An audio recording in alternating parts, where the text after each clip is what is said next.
people think what? That it's wrong that the Bechorah, the what? Bechorah. The right of the firstborn was taken away from Reuven.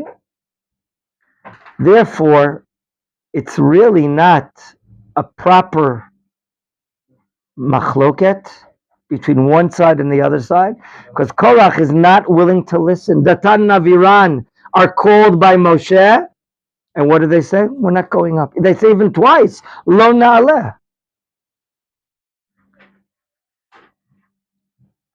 And they make a claim, as we studied yesterday, that everyone is Kedoshim.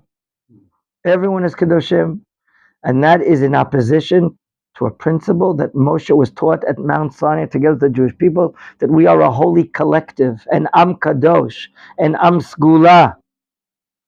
Individualism has importance and room in Judaism, but what is paramount, what's superior to individualism? The klal, the nation. Like we read the Torah bracha this morning, we read the Torah, Asher Bachar Banu Mikol Ha'amim. After the negative words of Datan and Aviram, that we're not willing to listen, we're not willing to go up and adhere to even sit down at the table with Moshe Rabbeinu, we saw the emotional difficulty of Moshe Rabbeinu. The text said, Vayichar in verse 15, verse 14, was it 14 or 15? Vayichar, 15. Vayichar le Moshe Mod, verse 15 of chapter 16. And there, in the name of the Tanchuma, Rashi brought, Moshe has tsa'ar gadol, he has great regret, great grief, great pain. Because you know what? All of you, God willing, are going to get to a level to study in the Beit Midrash. And you're going to have a chavruta studying Gemara, Rashi, Tosafot. And the way you're going to look at things and understand Rashi or Tosafot or the Gemara, your partner sitting next to you is not going to agree. Don't take it as a personal affront. Don't take it emotionally. Don't let this bring down your ego. What? Someone differs, what do I say? Have a fair intellectual argument. Hear what he's saying. Hear what you're saying. And see, is his logic sound? Is it strong? Do you see it in the words of what you're learning? Or do you think he's making a mistake? It's an honest mistake. And argue. And this is the way of fruitful study. We've been doing this for 3,500 years. Group study, chavruta study. But here, Moshe has so much grief and agony. Why? Because the Datan and Aviram are not willing. Now they're not willing to listen.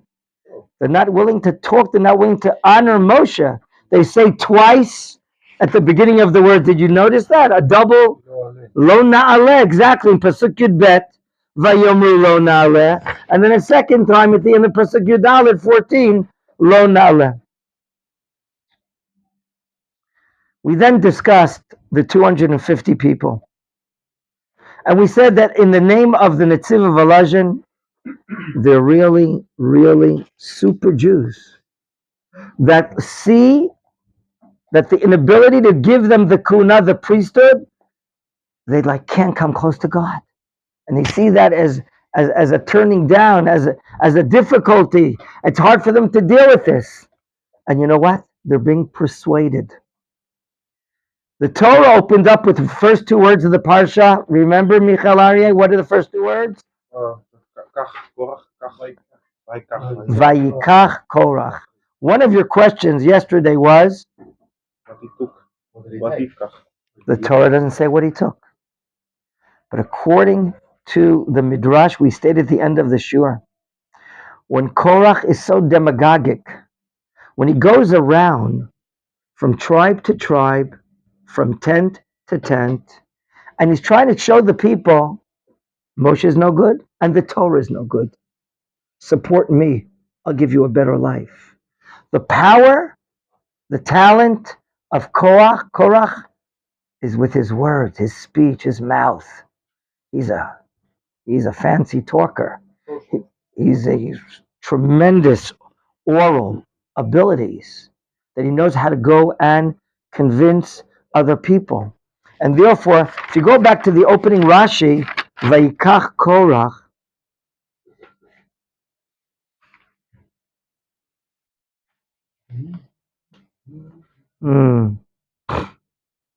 one meaning Rashi gives, he took himself aside. He became an opponent of Torah, of Moshe Rabbeinu, to raise a claim against the priesthood. And that's what Vayikach, he took himself. But there are others that explain that, Rashi even brings it in the second one, that he persuaded people. What did he take? He took people and he persuaded them. He convinced them. You see the third Rashi, Vayikach Korach Mashach Rashi Sanhedraot. He influenced the heads of the courts. How? Bidvarim, bidibur. He was a nifty talker. He was a shifty speaker. He was very influential. And that's what Korach is doing. And he convinced these 250 holy Jews, according to the Netziv Alajin, that they're going to go ahead and differ, that they too should have the ability to be like Kohanim and serving God, and more or less this way. I want to continue today regarding Datan and Aviram. Datan and Aviram, you all know, from the tribe of Reuven. And they border, which of the Levim children do they border, the way they're camping? Kehat. Korach, from the family of Kehat. Chazal say, Oy l'Rasha, Oy l'Shcheino. Can you repeat that short expression that appears in Chazal? I want to hear that Oy. One more time. Oy l'Rasha, Oy l'Shcheino. Oy l'Rasha, woe to the wicked person. Ve'oy l'Shcheino, to his neighbor. Who's the Rasha? Who's the neighbor? Korach is the Rasha, the wicked person. Who is the Shachen, the neighbor? The tribe of Reuven. Okay? If we see the side that the camping of the families of Kahat, so on the same side, further away, is the tribe of Reuven. There's a connection. Datan and Aviram are very much convinced. They're troublemakers themselves, but they're very much convinced by Korach. Before this, I wanted to say the following. So, if we ended yesterday, sure, with the demagogic work of Korach, he doesn't really have any reasonable argument, but he's just showing this woman that the Midrash said, the hardship story that she has, how all the life of Torah is going to cause you to suffer. Now, what does he want to do? He goes to a woman who's a widow. He wants to arouse her compassion. He wants to arouse her heart. Who wouldn't be moved to see a widow who's suffering? And that's how he paints a picture. And that's how he's stressing that, you know what? Someone who's demagogic, like Korach, he stresses the obligations you have. And he doesn't talk about the privileges you have. Nechama Leibovitz, in her great understanding of this matter, just like someone who can't stand the high taxation. What does he see in the high taxation? Wow, what a burden. How much money you have to pay and this and that. But he doesn't understand. You have roads because of taxation. You have health system because of taxation. You have bridges and tunnels, and you have educational systems and medical systems. Why? Because of taxation. You have public security and all other public services. Korach is always depicting those people that are not content. Those people that he's not showing that Torah has two sides, giving and taking. From here, I want to go to where is the role of the nation of Israel here? Yesterday we explained, had this rebellion happened a year ago, no one would allow, Ramban says, a rebellion against Moshe Rabbeinu. Moshe is the closest thing to God. How dare someone speak up against Moshe and Aaron? However, Ramban says that this episode is happening right after the sin of the Meraglim, the spies. And people now are very not content. People are maybe depressed, maybe worried. They're going to lose their lives here in the desert. They're not going to merit to go in. The ground, the turf is so ripe for such great discontent and willingness to rebel against Moshe Rabbeinu. So we have the 250, Datan and Aviram are terrible people. Korach is demagogic. What about the nation? Where do they stand? Remember, Moshe Rabbeinu dared. Boker. Yes. Who is invited to come in tomorrow morning? Korach and his company, Datan and Aviram, and bring? Fire pants. In Hebrew? Machtot. And eventually bring what type of offering do you think? A ketoret. I volunteer. Can I volunteer? No. I can't to bring a ketoret offering? Aren't there volunteer offerings in the Beit HaMikdash and the Mishkan? Yes or no? Yes. No. I question again. Aren't there volunteer sacrifices, offerings in the Beit HaMikdash? Yes. We learned nidarim, nidavot. So what is that applicable to? To what type of offerings? Tamid is a public offering. You can't volunteer a public offering. What kind? Can you volunteer? I'm going to volunteer to sin, and I'm going to bring a sin offering. Is that what you meant? Oh, a Thanksgiving, a Todah. Thanksgiving offering is a type of volunteer offering. That's a type of shlamim offering. You're all right. I can bring a meal offering from birds, from flour, but ketoret, there's no such thing. And we learned that. And here Moshe is daring him. Okay, let's see you come tomorrow. And God will choose. Whoever's offering will be chosen, he's choosing. We understood a meaning that maybe in the gap in your pasuk, there was a gap there that Moshe maybe received a prophecy from God, even though it doesn't state it. Remember, the Ramban deals with this issue. Is it Moshe daring them? Or was this a prophetic claim by God to Moshe? And now the Torah is not going to write it twice. God said to Moshe, now Moshe is saying to Korah. That's how the Ramban goes. That it could be because of that gap, God prophesies Moshe Rabbeinu, dare them to do this. They're playing with fire. I'm going to show them how they're playing with fire, and they're going to come tomorrow morning. After the double no of Datan and Aviram, and Moshe is so in pain, Moshe speaks to God. Let's read it in Pasuk Tedvav. Vayichar leMoshe meod.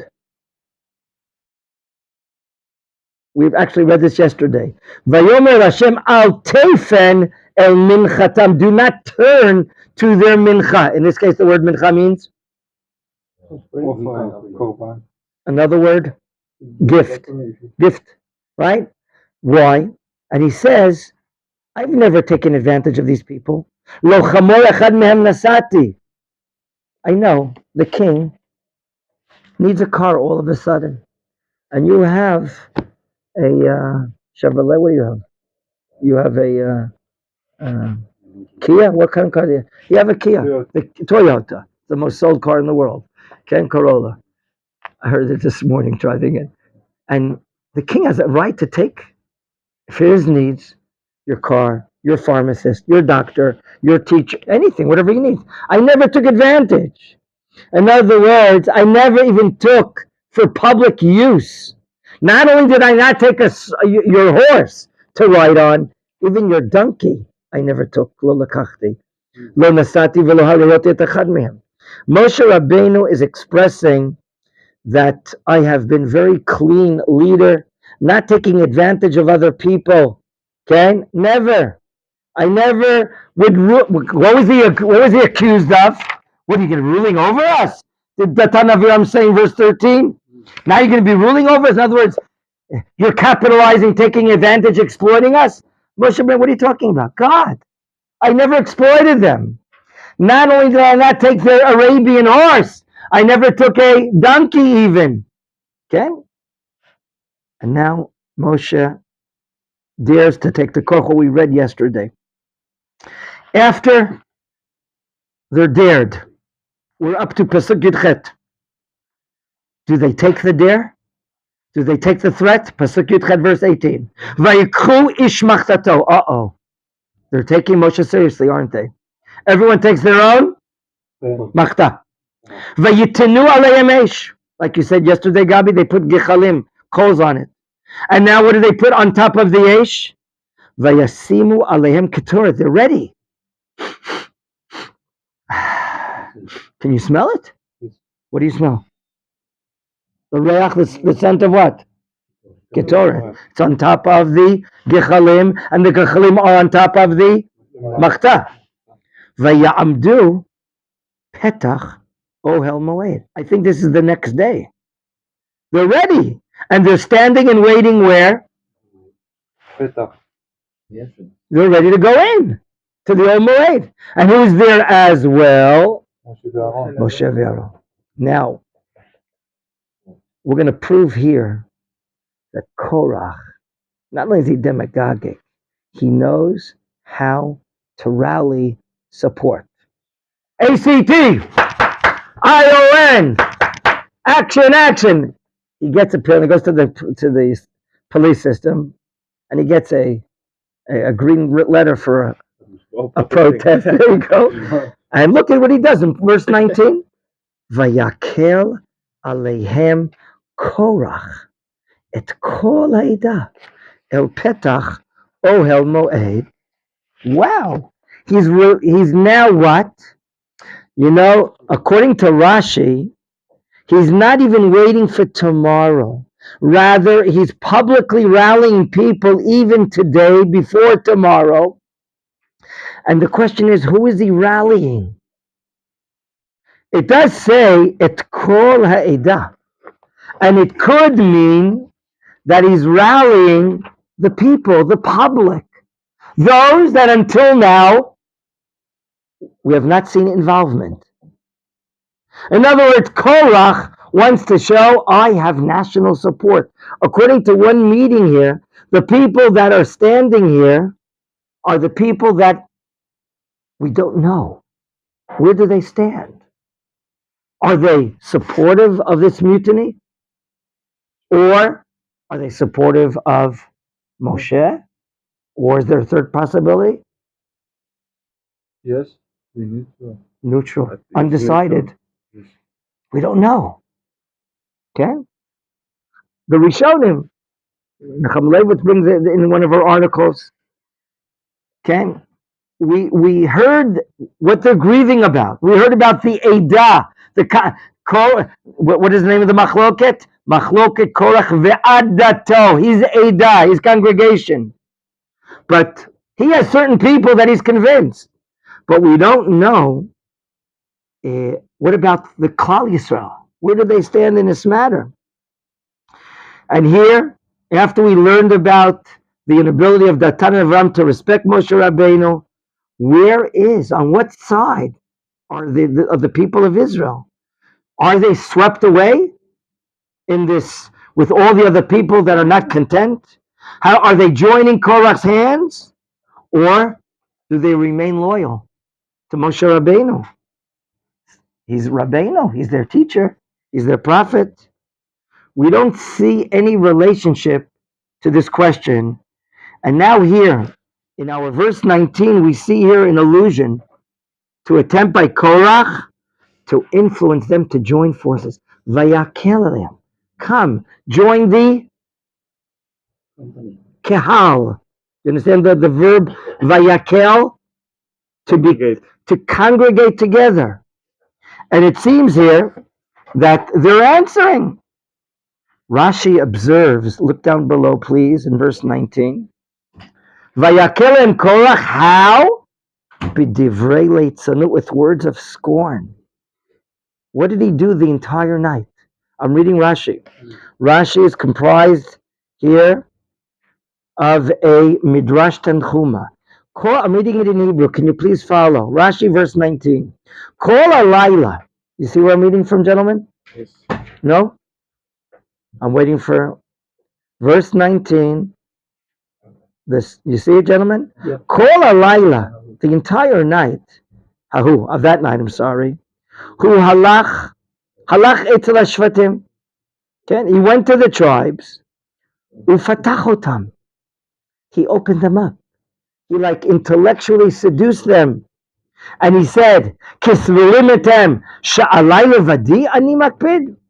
Do you imagine that I'm concerned only for whom? Myself alone? Ani makpid ela bishvil kulchem. What a politician, huh? Obama. I'm only concerned for who? For you. For all of you. Wow. Nowadays. I don't know. Elu ba'im v'notlem kol hagdulot. They're monopolizing all the high offices. Lu Malchut, they're taking the kingdom over, the kingship. Achiv kuna, he gave the kuna to his brother. Do you hear what's happening, gentlemen? He's saying in black and white, this is nepotism. The appointment of Aaron to be the Kohen Gadol is the work only of Moshe, not divinely ordained. That's how he's convincing them. Okay? Yet, these are the words of Korach taking advantage of his sharpness. But do they accept his view? That's what we're asking here. They certainly come, and you can see the thousands of them right now standing outside Petach Ohel Moed, right? That's where they're standing. They agreed to come to the tent of meeting. But are they spectators? Are they just watching the proceedings? Korach's people are ready to go in with their machtot.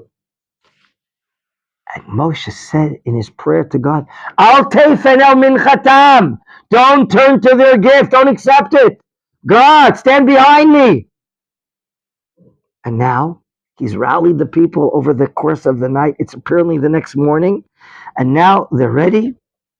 And now let's read the subsequent verses. Maybe will it clarify the matters. By the way, Vayera kivod Hashem el kol ha'edah. What does God do? It's in the cloud. What do you think? I once said in the shiur, the appearance of the cloud, the cloud of glory is over there all the time. Do you remember? Yes. It goes up, we travel. It comes back down, we park, we camp. So what's happening? The glory of God, maybe it's moving even further down. Al kol ha'edah. Another, maybe it's on top of these thousands of people, I'm imagining, called the Edah, that have answered to the call of Korach, yet we don't know if they support or don't support. Maybe it's like the curtains coming down. Does it move them? Certainly they have time to think. Which letter do you now have in between Pasuk Yutet and Pasuk Kaf? The summit. In other words, there's only a short gap, right? I think in your Chumash, whose Chumash has the short gap? Is it your printed that way? I think your Chumash is printed. Is it yours also? You have the gap of letters? Shmuel, you also have a gap of letters? Yeah. Okay? So, think about it. They're standing there, many of them with a machta. Others are coming to see. We don't know how they feel. And now the cloud comes even down lower. There's a gap. There's a pause. And now we're ready to read Pasuk Kaf. What happens here in this pause? Vayidaber Adonai Moshe v'el Aaron. Lemor, God interferes. He speaks. Dibur. Remember we learned yesterday what is dibur? Heart talk. Heart talk. Lashon kasha. Say it again in Hebrew. דיבור. Lashon kasha. לשון קשה. Hard language. Like I usually talk to this guy. I'm tough with this guy all the time. Okay? Hibadelu mitoch ha'edah hazot. Uh-oh. Instruction. Separate yourselves from this edah. Why? V'chale otam keraga. In one moment, finito de la comedia. They're going to be gone. They're going to be finished. They're going to be consumed. Now, do we understand what Hashem is saying here? This pasuk raises many problems. First of all, who is the Edah? Who we're faced right now? Menachem, I'm reading her question the way she puts it in beautiful words and translate into English. Who we're faced with the threat of retributive extinction? Who? Who? The congregation. Is it all of Israel? No. We don't know. It's only the three guys in their family. No, because it says disassociate yourselves in the translation, so meaning the people. Look right after the threat that he's going to wipe them out. What do Moshe and Aaron do? Vayiplu al pneim in verse 22, they fall on their face and they start praying. El, God. Elohei aruchot lechol basar. Okay, the God that what? Created all flesh. That's right. Ha'ish echad yechata v'kol edah tiktzof? Because one guy sinned. You're going to be angry at everyone else and you're going to consume them and kill them? What does Moshe understand? That who is this talking about? Hashem wanted to kill everybody. Maybe here he's talking about Moshe understands that right now that God is ready to punish the rest of the klal. The rest of the klal. Why? Because they're basically, by standing there, they're showing support to who? To Korach. Because they're not against. Do you remember the sin of Achan? Yes. Achan. After capturing the city of Jericho, who took from the booty of Jericho? Achan. Who lost a war against the Canaanites in the town called Ha'ai in the book of Joshua? The whole nation of The whole nation of Israel. Why were they responsible? Didn't just one person sin? What was the answer there? Why did we lose the war? Why did we lose people in that war? Didn't just one person sin? Who remembers the answer that our sages give there? Kol Yisrael arevim ze bazeh. All of Israel are responsible. guarantors to one another. I can't say you're not my business. You are my business, and I'm your business. We should be responsible for one another. Could it be right now that the fact that they're agreeing to give support to Korach and rallying outside, that they're sinning? They're sinning. They're giving support to go up against Moshe Rabbeinu. And therefore, if you remember what happened to David HaMelech, the Ramban brings, when David HaMelech was, he counted Israel the wrong way, and we suffered many losses, as it's told to us in Shmuel Bet, chapter 24. David tries to teach merit on the nation, saying, I'm the one that sinned. I'm the one that messed up. And here, the nation, what did they do? They shouldn't be punished for their, they didn't do anything.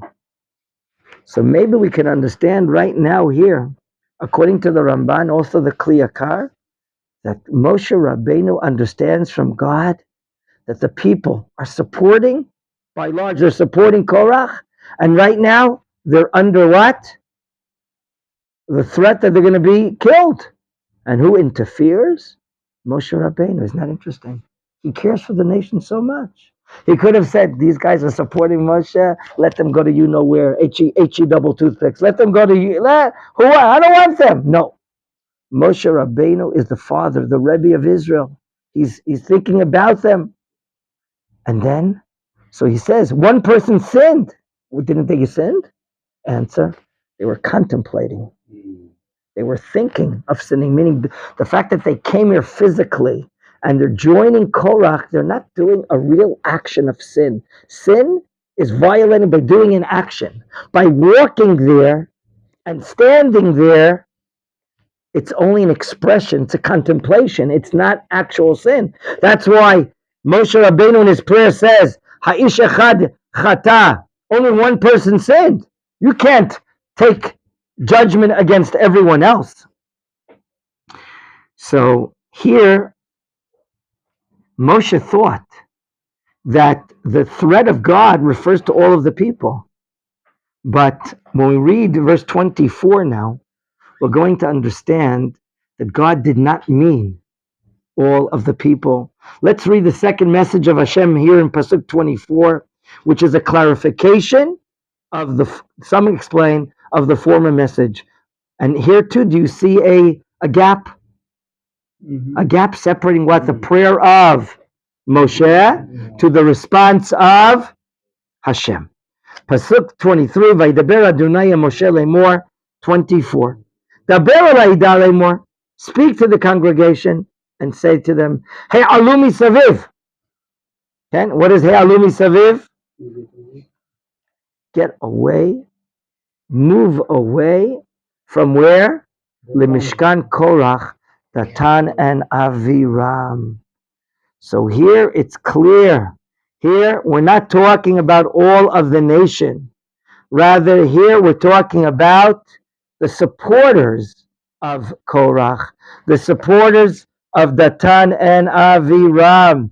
You have to get away from there. In other words, it could be other people that are supporting, but it's not Klal Yisrael, it's not the nation. It could be the 250 people and others.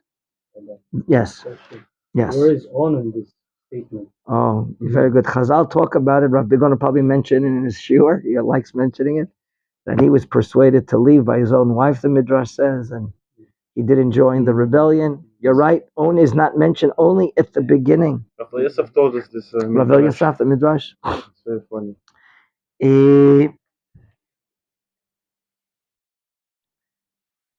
So I want to quote here.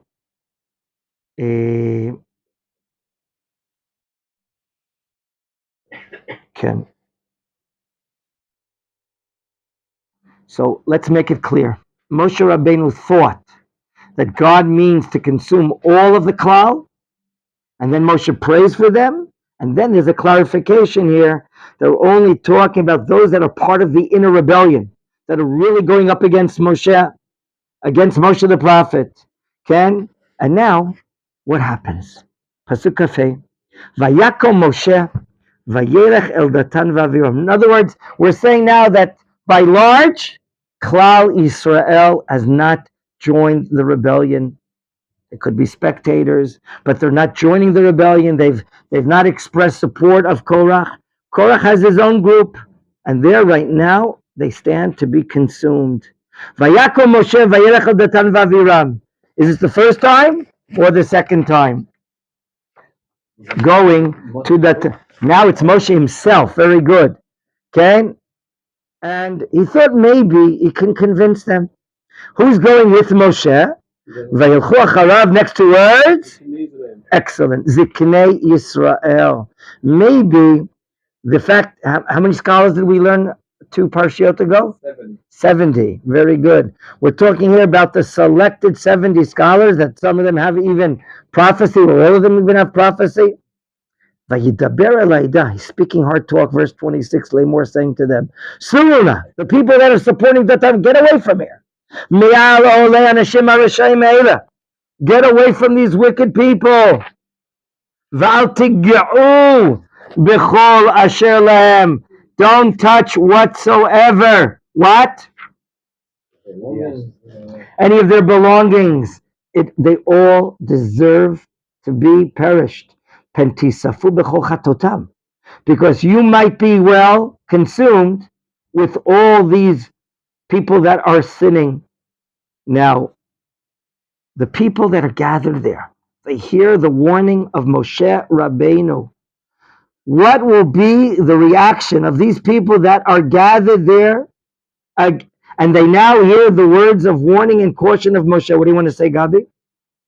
He here is saying that Moshe went try to convince them. That's right. He wants to convince the people that are supporting Datan and want to save their lives because they stand to be wiped out. It's the same as it was when he fell on their faces. They might have been only praying for them because they were following one man, or just like Korach. So Moshe misunderstood in the beginning that God will kill Am Yisrael, consume them, but it's only the people that are actively supporting the rebellion. And now Moshe tries to save other people that are around Datan and Aviram and around Korach's abode as well. And he thinks he can be convincing of them to remove. Right now, Moshe Rabbeinu senses there's going to be a time of din, a time of judgment today. People are going to be killed. And he wants to see, can he save as many people and convince them? Because maybe many people have not given their active support. They've not given their active support. So what, right now, he's speaking to the people around Datan and Aviram and around the Mishkan, the dwelling place of Korach. How do they react? In the middle of verse 27, V'datan v'aviram yatsu nitzavim. They stand like with an erect body, cursing or blaspheming Moshe Rabbeinu. Wow. Petach olayem. And who's there with them? Unsheem uvneim v'tapam. So we see how reactionary, what a mutiny Datan and Aviram are part of. And now Moshe makes a very big public speech. Vayomer Moshe, Kafchet 28. Bezot teideon. With this you shall know. You shall know what? You're accusing me that I'm making all of this up. I appointed my brother. I took authorities not given to me by God. No. I'm going to show you that just like this upcoming punishment is from God, so too the position of my brother Aaron HaKohen was divinely appointed. It's not a matter that he's my brother and I'm showing favoritism to him. Bezot teidun ki Adonai shelachani lasot et kol hamasim ha'ela ki lo milibi. Which masim? Remember, Moshe dared them to go into the tent of meeting with the machtot and bring the ketoret offering. And you think I'm daring you? Here's proof of what we argued yesterday. We mentioned it today. The idea of going into the Kodesh with the machtot is God's idea. It's not stated in Torah. You're right. But it's stated by Moshe. Moshe doesn't move without God telling him what to do. Moshe, his manual instructions are prophecy from Hashem. So if Moshe dared them to go in, it's from Hashem. And of course, they have the freedom of choice of saying, no, we're not going to go in. We don't want to play with fire. So Moshe is now strengthening the idea that God sent me. How are you going to know? Pasuk Kaftet 29. Im kemot kol ha'adam yimutun elaf. These people that are rebelling, if they're going to die a natural death, okay? Kimot kol adam, like every people dies. Ufkudat kol adam, and their time of coming to die, yipakeda will be coming upon them like anyone else. Then you should know, lo Hashem shlachani.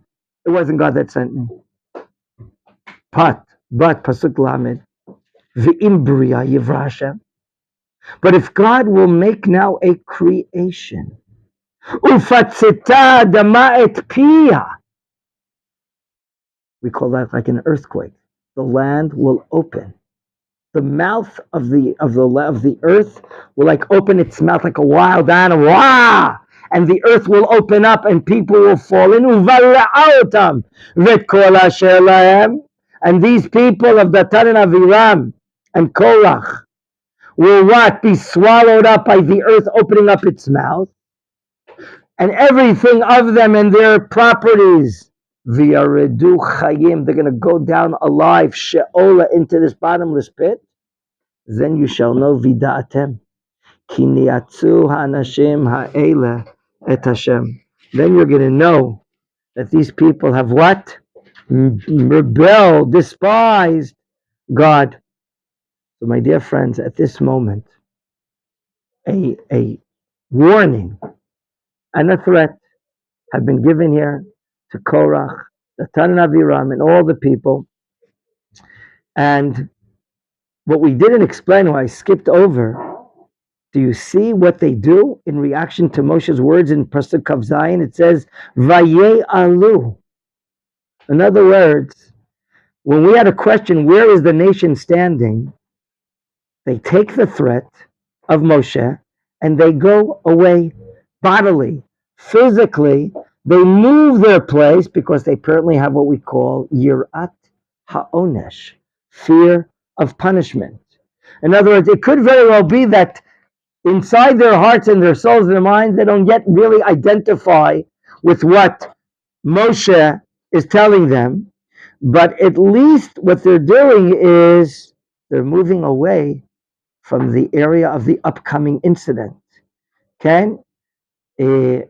Why the Ramban proves, how can we say that they did not infuse this in their hearts and in their minds? How do we say that they did not internalize that they should be fearful of God? Because after this great perishing happens, as we're about to read, we still see another rebellion after a good night's sleep. The next morning they get up in the next chapter and they do another rebellion. What is that showing? That they have not yet really learned a lesson. And now in Pasuk Kav Zayin, we can prove that they're just relying upon physical distance from the area of this terrible episode that's happening here, that the earth will open up. They're just moving away so they don't fall in. Your question, Gabi? Yeah. Who had a question? I'm sorry, Eov Yosef. In the story of spies, Hashem spared the children. But in this story, Hashem didn't spare the children or the infants. Why is that? Great question. Great question. Why are the children also suffering and they're going to be dying here? The mothers? We were involved in this case, I think. The children were involved? How can they be involved? They're not responsible for their actions if they're underage. That's your question, isn't it? The parents are always responsible, like all the actions of the parents do. So why say that the parents are responsible? Why the kids? I don't have an answer right away to that. You have an answer? I got another question. You want to make? Let's hear. How do you make the? Another question. Let's hear it. Why? How is it possible that we read that everyone died and we read the Tehillim of the sons of Korach? Beautiful question. Okay. So let's read. I don't have an answer right now when I think about your good question, Eov Yosef. And let's read about the results. Maybe we can come. This is I've heard that from another story that when a person has a relationship with a cow, a man has a relationship with a cow, you have to kill the cow.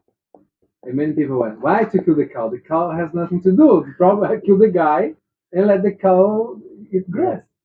And then I think Rashi says that the cow is going to be a memorial to the act. But one second. After what you said, there's a mizmor, right? The King David writes, Lamnatzeach livnei Korach mizmor. I forgot which chapter it is. So that means the children of Korach did not die. In fact, they did tshuva. And that chapter of Psalms, I don't remember, someone knows which chapter it is? It's such a holy psalm that many have a practice to recite it on Rosh Hashanah right before the blowing of the shofar. In the Ashkenazi communities, that perek, that chapter, Lamnatzech livnei Korach mizmor, is recited even 7 times in the Beit Knesset. 7 times the children of Korach did do. So maybe your question's on the children of Datan and Aviram, maybe not on the children of Korach, because it's obvious that they did survive. Okay? So maybe your question will be on the others. Yes, Gabi? Wish had a cup of water. There's a cup of water. Like assuring the children that they were gonna go in the land, but now it's You know what? I want to see when I want to read, and then when I address your question, I want to read content about the children. Let's see if we can read about it. Pasuk Lamed Aleph. I'm sorry. Yes, Lamed. Vayiki chalato. Moshe's speech is ended. Ledaber kol advim haela tantaran vatibaka ha'adama ashar tachtehem. Here in the area, of Korach and Datan and Aviram, the earth opens only here. It's not a general earthquake opening all over the camp here. ותפתח הארץ את פיה, ותבלע אותם ואת בתיהם, ואת כל האדם אשר לקורח, ואת כל הרכוש. So it says here, ואת כל האדם. Maybe it only means adults. Eov, ha'adam. Does it say the word children? No. And it says all his properties. Now, Like animals or like animals, the house also? the house, the tent, their Samsonite luggage, all their, their walkie-talkies, their cars. You're doing, they go down. V'chol asher lem chayim, alive they go down and die. Shchayim she'ola, v'tichas aleihem haaretz. And then what does the earth do? No, it closes it up. Opens and now closes. In other words, the earth that opened now closes its mouth. Vayovdu mitoch hakahal. Wow. The people that are there, that are spectators and watching. Pasuk Lamidaled 34. I'm sorry for scaring you. V'chol Yisrael asher svivotehem nasu likolam. They're screaming. They have the screaming of the people that are being swallowed up. So they started giving further and further. What are they afraid of? Ki amru pentiv leinu haaretz, the land will do it to us. Flashback. At this time that this is happening, what's happening inside the Ohel Moed? Would you please move the camera now to Ohel Moed? Thank you. Pasuk Lamed 35. He doesn't know what I'm saying. No, keep on going. We're now in the Ohel Moed. Who's inside the Ohel Moed? 250 men. 250 people with fire fans. Flashback. We're now leaving the camp of Korach and Datan and now with the cameras on the eye, what's happening inside the holy tabernacle. What is enough? Ve'esh yatsa me'et Hashem. What does that mean? V'tochal et ha-chamishim matayim ish makrivei haktorat. Do you understand what's happening? We have a split punishment here. And we can ask ourselves the following question. The Netziv of Elazar asked the question, why is there a split punishment? Korach and the people of Datan Aviram and their families die. I'm just reminded now of a pasuk that will answer Eov's question. It says, 38 years later in Parshat Pinchas, Uvnei Korach lo metu. Am I right? Is there a pasuk like that? In Parshat, I think I passed it. Yeah. It says, Uvnei Korach lo metu. Where is that? It says that they hold the rock and they didn't die. The rock on the before they fell. Where does it say Uvnei Korach lo metu in Parshat Chukat? Huh? So if I had a Tanakh, I would see more psukim one time. So if I forgot it. Where is it? Uvnei Korach lo metu. Toda rabah. Huh? Maybe it's in our parsha. Does it say that? Uvnei Korach lo metu. Anyone find it? Gentlemen, it says then the children of Korach did not die. I'm sorry, then if I'd be doing more review of what I have to learn and teach, I would know it by heart where it is, but I don't see it right now. But that answers your question, sir, that the children of Korach did not die, to give them a chance to do tshuva. They can't be responsible if they're not the age of mitzvah, and therefore they didn't die. But as we're coming to the end of today's shiur, I want to understand with you this split punishment. Why is it that the 250 people died with Eish Sheyatza Me'et Hashem, and whereas the punishment of Korach and his families and Datan, the earth opening its mouth and swallowing them? What do you associate that with? How do you associate the opening of the earth swallowing them as opposed to fire coming from God? I mean, you die, you die. Is that the truth? If you die, is the same thing. But here we're seeing they're dying two different types of death. Korach and Datan Avram and his companies, the earth swallowing them, as opposed to fire. What is this coming to teach me? Yes. Maybe like I remember like the situation with the sons of Aaron. It says like they were sanctified. I think also like this, maybe like some kind of kapara atonement. Other ideas, supporting or additional ideas? Is one of the two a more respectful, higher honor to die that way? Yes, Which one of the two? the fire. Why? Because if the earth follow you, it takes like a long time before you die. And it's like a much harder dying process. Interesting. That's one difference. Any other ideas? Maybe the 250 men they want to be holy because they want to do the holiness for Hashem. It's not like the different intention with Korah. Beautiful. Like the place. the punishment for the son of Aaron. Very similar to that. Your ideas are really beautiful. And we're going to give the beginning of the answer today and explain even more. These 250 people were not pullovers, pushovers. They had mesirut nefesh in their love for Hashem. And the Netziv of Elazhin, like we explained today and briefly yesterday, they were willing to give up their lives in order to get to a level of a very high level of loving Hashem. They saw the bringing of this offering as one of the highest peaks in their life of serving God. Of course, it's a mistake. We can only love Hashem the way He prescribes. Imagine, see this good-looking person? He's standing, the one over here. Imagine him. Imagine this gentleman standing behind the pharmaceutical counter. We're all online. I have some stomach pains. You have some migraines.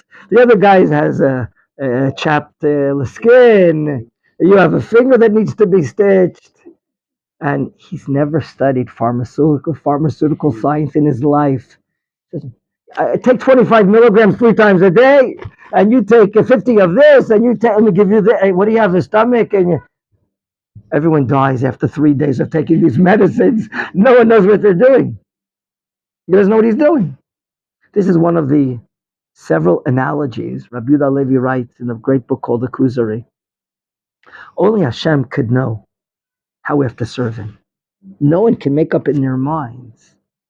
You can't volunteer to serve Hashem. So only God can tell us what are the divine actions to do in order to get close to Him. The 250 people, according to the Netziv, had really good intentions. They wanted to get close to the love of Hashem by doing the Ketoret. They saw the abstention of them being Kohanim is like a big blockade in their lives to get close to God. And they aspired. They wanted to be Kohanim so they can be attached and cleaving onto God. And that really the love of God, the Netziv says, was like burning in their hearts. And they wanted to go forward in loving Hashem, not Datan and Aviram. Korach, Datan and Aviram, you know what they were looking for? Honor, pride, honor, power, authority. That's what Korach, Datan and Aviram, the 250 people, they were persuaded by Korach, but they wanted to really get closer to Hashem. And they were always contemplating, how can we do God's will? How can we devote ourselves and even die in the love of God? Therefore, the Netziv says, along the lines that you're saying, the difference, we'll show now the clear line of difference between the two. Korach, Datan, Aviram, they had animalistic inclinations. They didn't honor or respect Moshe Rabbeinu. They're just looking for their own physical pride and honor. They died as if This animal opened up its mouth, this wild animal, this beast, and swallowed them alive. Like an animal. Can you picture that? Like an animal opening up, they died like an animalistic death. The earth opened up, they fell in, closed, and they're screaming. Everyone's now fleeing from the area because they hear the screaming. They're afraid they're going to die as well, fall in. That's their death. Indifferent to that, the Netziv says, the 250 died an honorable death, meaning they merited God's fire to come out of the Holy of Holies. It says, you notice the words? Ve'esh yatsa me'et Hashem. As if fire came out of the Holy of Holies, right, into their area. Where were they standing with their fire pans? Probably inside the Kodesh, the area called the Kodesh, where the Mizbach HaKetoret is, right, where the altars, and there the fire burns them. And that's, they're Makrivei HaKetoret, and that's for them a more honorable death. Okay? So you see, it does matter what kind of death you die. Although, we have to learn from this a very important lesson. We'll talk about that tomorrow. Okay? I remember my